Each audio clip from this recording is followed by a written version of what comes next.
ម៉ាស៊ីន6គីឡូថ្មលីសូម5-10គីឡូកំងតែគ្រឿងគឺរៀបបែបនេះរៀបជាប់ក្តារមួយបាទមកបតទាំងមកបាទអគុយ Felicity បិទបាអគុយនៅទីនេះ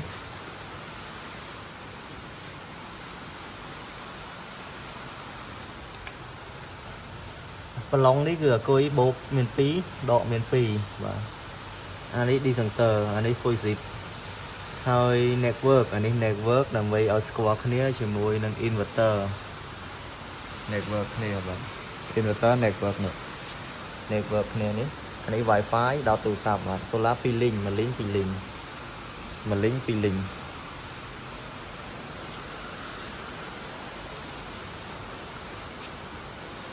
inverter 6គីឡូ spec inverter នៅទីនេះ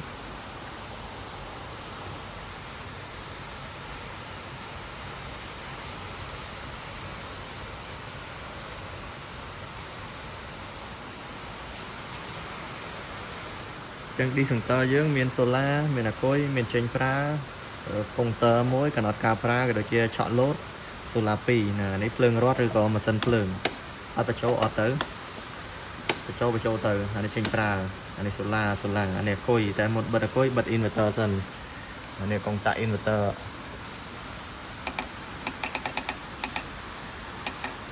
អានេះកម្មអាគុយវល់អាគុយអានេះភាគរយមិននេះភាគរយ 37% ឥឡូវហ្នឹង